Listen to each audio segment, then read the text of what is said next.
Hey guys, we are going to start one of our chapter books today. I have Friendship According to Humphrey by Betty G. Burney.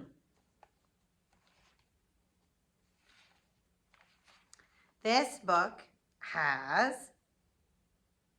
15 chapters in our table of contents at the front of the book. Table of contents are usually at the beginning of the book, and they usually have the chapter number, the page number you can find them on. There's the chapter number, the page number you can find where the chapter begins, and usually they'll have the chapter title. In books like textbooks where you're learning about specific subjects, a lot of times they'll also have a little description about what subject is covered in that chapter. We are going to read chapter 1 today, and it is called Strange Change. Bump, bump, bump. Mrs. Brisbane and I were headed back to Longfellow School after the long winter holiday. But there were a lot more bumps in the road since the last time I rode in her small blue station wagon. Now, Humphrey, Mrs. Brisbane said. She was interrupted by another bump. Don't be surprised, bump, if there are a few changes, bump. In the room 26, bump. My stomach felt slightly queasy as I hung on tightly to my ladder, so I had a hard time understanding what she was telling me. What did she mean by changes? While you were home with Bert, bump, I came back to school to get things all set. I was home with her husband, Bert, a lot over the holidays. As much as I like him, I was worn out from running mazes a couple of times a day. Mr. Brisbane loves to watch me run mazes. At least back in school, I could catch 40 winks once in a while. And since I am a classroom hamster, I belong in a classroom.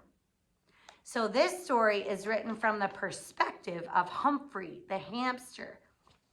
That means that the story is told from Humphrey's point of view.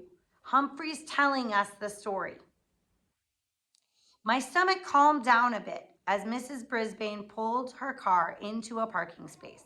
Now, what about these changes? I asked, but it came out as squeak, squeak, squeak, as usual.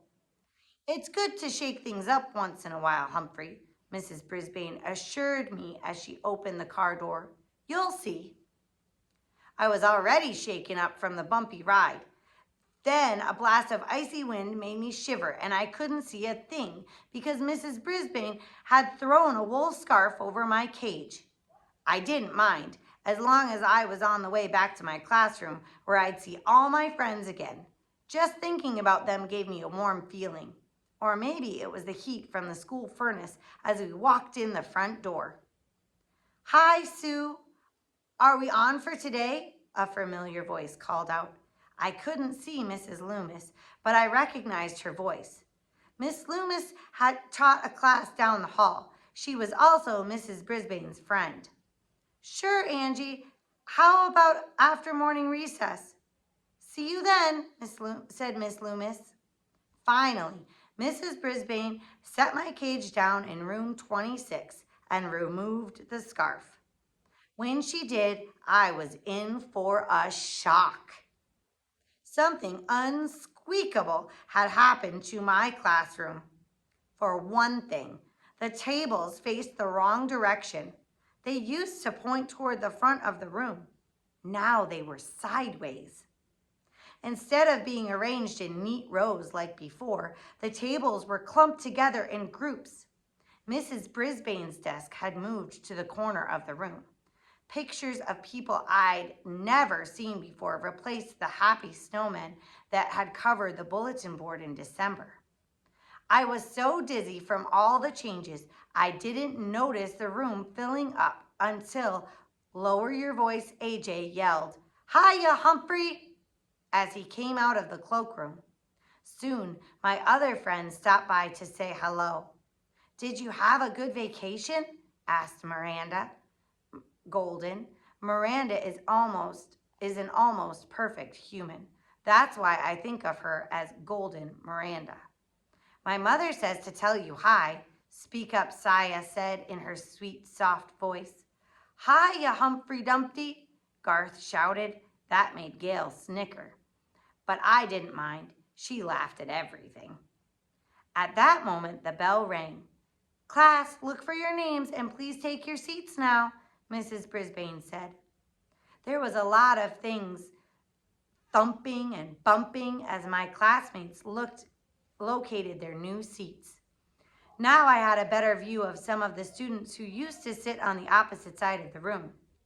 Like Don't Complain, Mandy Payne, Sit Still, Seth Stevenson, and I Heard That, Kirk Chen. Maybe it is good to shake things up once in a while. Then I noticed something odd. There was a stranger in room 26, sitting near Saya, Gail, and Kirk.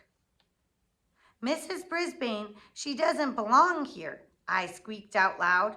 She's in the wrong room. Maybe Mrs. Brisbane didn't hear me. Class, as you can see, we are making some changes this year. And one of our changes is our brand new pupil, the teacher announced. Come here, Tabitha. The new girl seemed scared as she got up and stood next to Mrs. Brisbane. This is Tabitha Clark, and I want you all to welcome her. Tabitha, why don't you tell us something about yourself? The new girl looked down and shook her head. Mrs. Brisbane quickly turned back to the class. We'll do that later. Now, who would like to be in charge of showing Tabitha around today? Me, a voice called out. Of course, it was Raise Your Hand Heidi Hooper, who always forgets to raise her hand. Hands, please, Heidi. I think Mandy had her hand up first. Mandy, will you be Tabitha's buddy?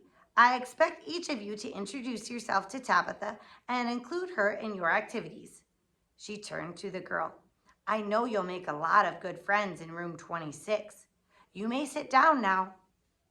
The girl kept staring down at the floor as she returned to her seat. She looked as if she needed a friend. I was so busy watching her, I only half listened to what Mrs. Brisbane was saying. Was she really talking about poultry? After all, this is Longfellow School, she said. And I hope you know Henry Wadsworth Longfellow was a famous American poet. Poetry! Nothing to do with chickens or turkeys, thank goodness. I have to admit, I'm a little scared of things with feathers ever since my early days at Pet-O-Rama. I still have nightmares about the day a large green parrot escaped and flung himself at my cage, screeching, Yum, yum, time to eat, Bawk! He was still shrieking as Carl, the store clerk, carried him away. That unpleasant memory was interrupted when someone blurted, I'm a poet and I don't know it. My feet show it. They're Longfellows. What a silly joke. I heard that, Kirk, said Mrs. Brisbane. Now, as I was saying, much of this term will be spent reading and writing poetry. The groans were loud. I guess some people are afraid of poetry, even without feathers. Seth squirmed in his seat and pretended to pound his head on the table. Poetry, he moaned. Sit still, Seth, said Mrs. Brisbane. Sitting still wasn't easy for Seth.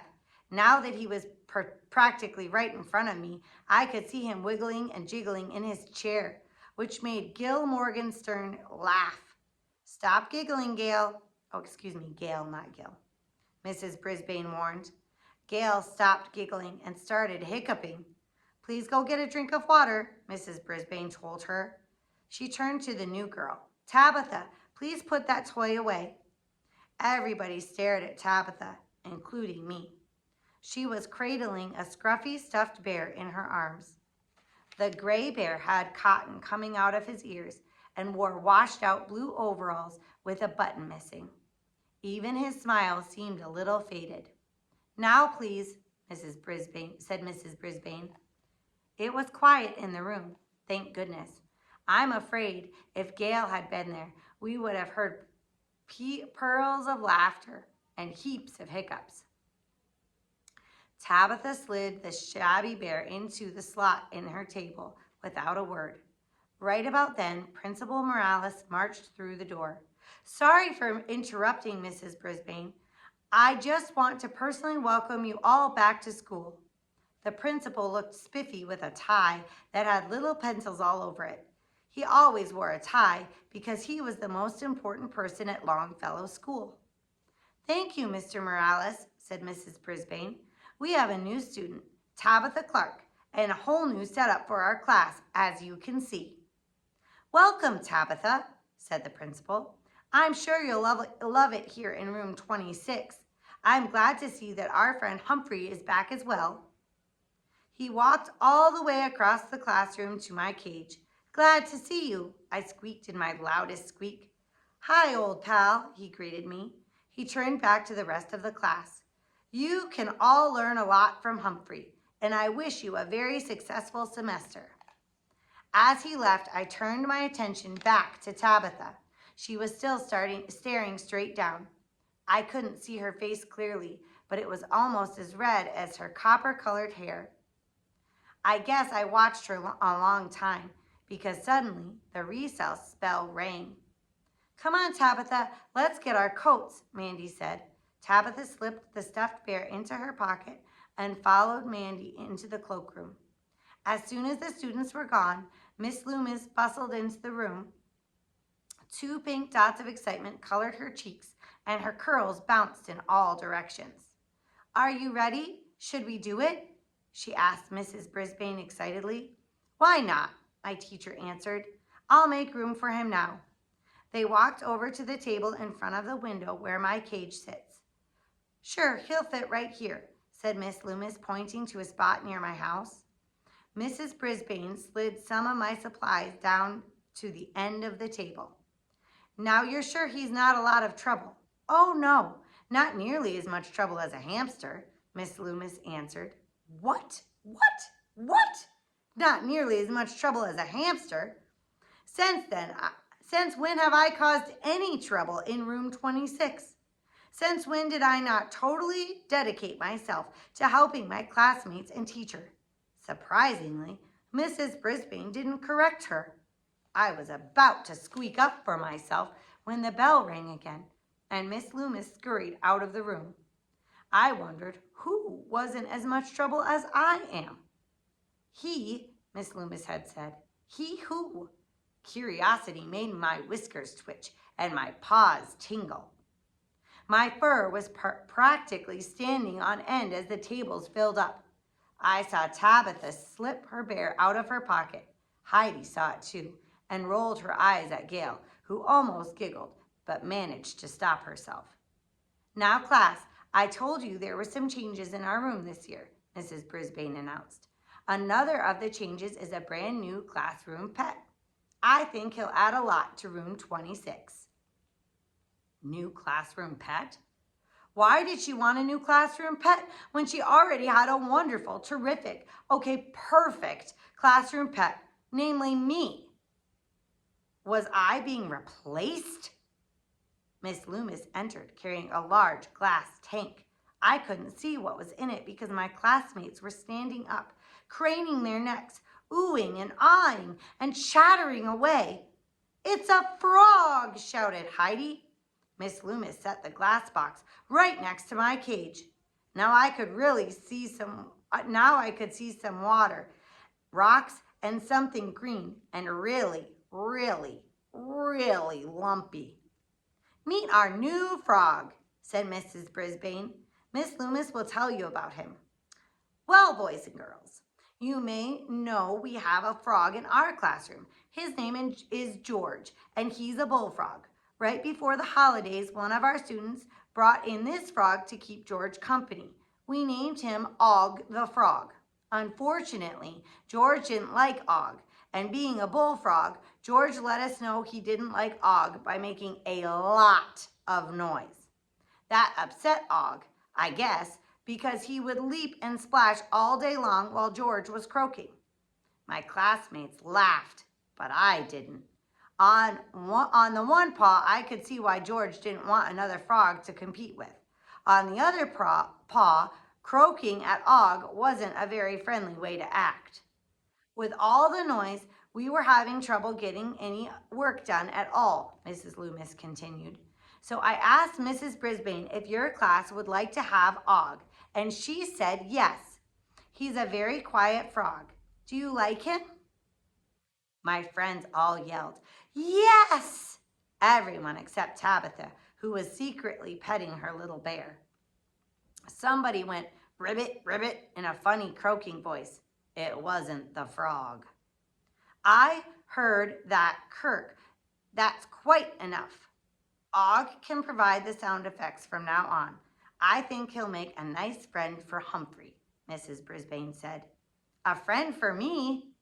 At least he wasn't my replacement. Whew. But I was already friends with every single person in room 26, so she didn't really need to find me another one. Still, I didn't want to act unfriendly the way George had. After Miss Loomis left, Mrs. Brisbane let the students have a closer look at Og. Seth tapped the glass. Don't do that, Seth. The teacher warned him. You'll frighten him. He doesn't seem frightened of anything, Miranda observed. I think he's smiling, added Kirk. That must mean he's happy. For once, Gail didn't giggle, which seemed to bother Kirk. Get it? Hoppy, happy? He tried to explain. Gail rolled her eyes and groaned, which didn't make Kirk happy at all. Mrs. Brisbane called to the new girl. Come see Og, Tabitha. Come on, Tabitha. Mandy sounded impatient. Again, Tabitha shook her head. She hasn't wanted to do anything all day, Mandy grumbled. Mandy, Mrs. Brisbane warned her. Is he really a frog? Richie stared hard at Og, who stared right back. Don't frogs live in water? Some do, said Mrs. Brisbane, and some frogs live in trees. Og is a common green frog. He likes to live near the water, but not in it.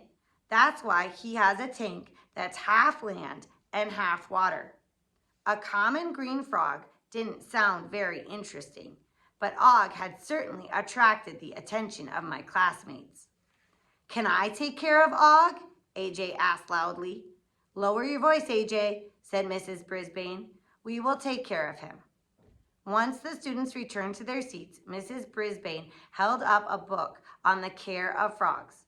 We'll have to study this, she explained. Taking care of Og will be quite different from caring for Humphrey. After all, Humphrey is a warm-blooded mammal. Og is a cold-blooded amphibian. Amphibian? That's nothing like a mammal. The very word made my warm blood run cold. I hoped that she would never, ever put that word on a spelling test. Mrs. Brisbane looked through the book. Aha, she said. It says that the common green frog is a medium-sized frog with a calm nature. It makes a distinctive twanging sound. Boing! I almost fell off my ladder. What on earth could that noise be? Then I heard another sound, the laughter of my classmates. That certainly is a distinctive twanging sound, said Mrs. Brisbane, looking puzzled. Boing!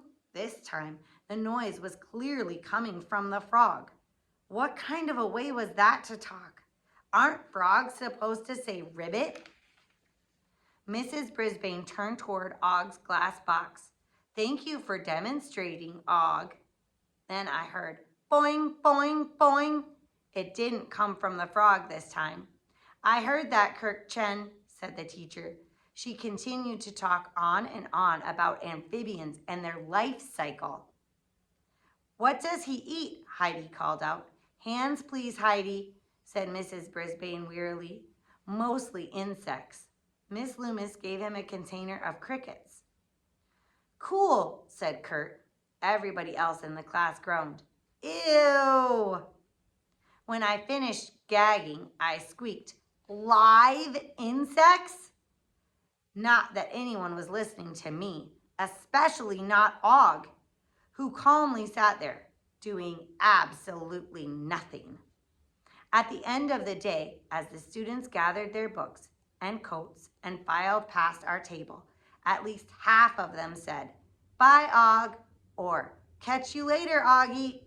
Not one of my classmates said goodbye to me. I guess they all forgot. Mandy stayed for a minute after class. "Mrs. Brisbane, you told me to be friendly to that new girl, but she isn't very friendly back." "Don't complain, Mandy," said the teacher. "It's not easy to be the new kid in the classroom. Put yourself in her shoes. Give her some time. After all, we've got the whole semester ahead of us." A whole semester ahead of us. I had to spend it with a frog? Mrs. Brisbane had shaken things up all right, and I felt queasy all over again. Then there's a quote by Abraham Lincoln, the 16th President of the United States. It says, "The better part of one's life consists of his friendships." So that means that one of the best parts of our lives is the friends we make and keep.